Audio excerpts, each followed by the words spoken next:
about the kid, and I'll tell you what I know. What I know comes off an FBI report. Don't ask me how you can figure out. I've been around long enough. The kid gets, I don't think he was murdered. I don't think he was murdered because of what he knew. The kid's a nice boy, 27. He was not an IT expert, but he learned stuff. He was a data programmer, but he learned stuff.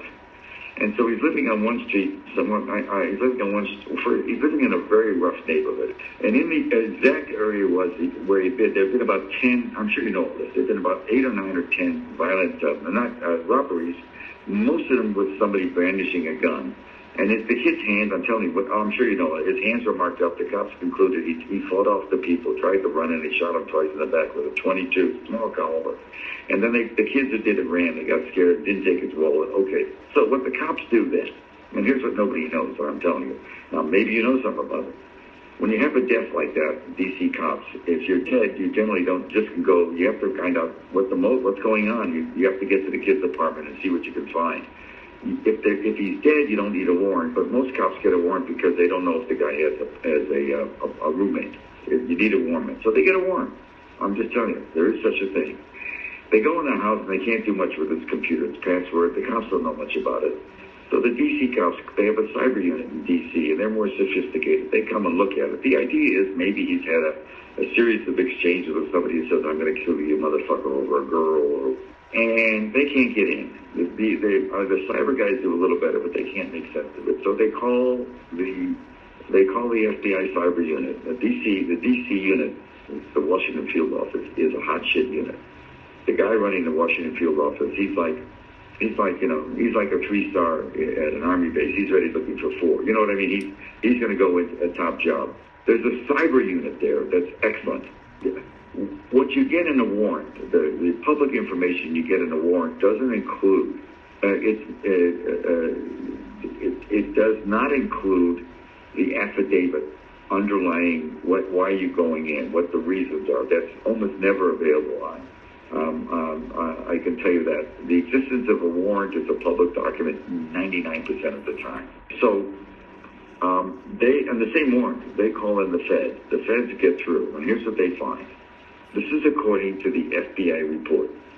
What they find is he makes first of all, you have to know some basic facts. One of the basic facts is there's no DNC or Podesta email that exists beyond May 21st, 22nd. It's the last email for either one of those groups.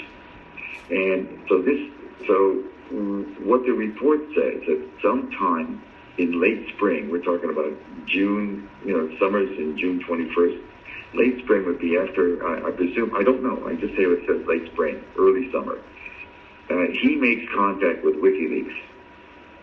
That's in his computer, and he makes contact. Now, I have to be careful because I met Julian in Europe, 10, 12 years. I stay the fuck away from people like that. And he's invited me, and when I'm in London, I always get a message, come see me as the Ecuadorian ambassador, and there's no fuck you, I'm going there. I've got enough trouble without getting photographed by every fucking age. He's under total surveillance by everybody.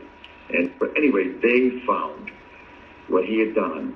He had submitted a series of documents, of emails, some juicy emails from the DNC. And, by the way, all this shit about the DNC, whether hacked or wasn't hacked, but whatever happened, the Democrats themselves wrote this shit. You know what I mean? All I know is that he offered a sample, an extensive sample, I'm sure dozens of emails, and said, I want money. That later, WikiLeaks did get the password. He had a Dropbox, a protected Dropbox, which isn't hard to do.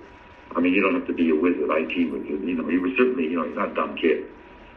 They got access to the Dropbox. He also, and this is also in the FBI report, he also let people know with whom he was dealing. And I don't know how he dealt. I'll tell you about WikiLeaks in a second. I don't know how he dealt with the WikiLeaks and the mechanism. But he also, the word was passed according to the FBI report. I also shared this box with a couple of friends. So if anything happens to me, it's not going to solve your problem. Okay? I don't know what that means. I don't know whether he was, anyway.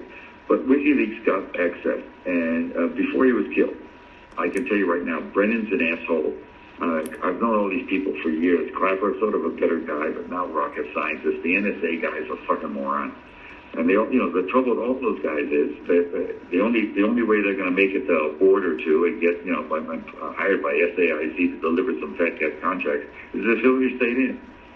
With Trump, they're gone. They're done. They're going to live on their pension. They're not going to make it.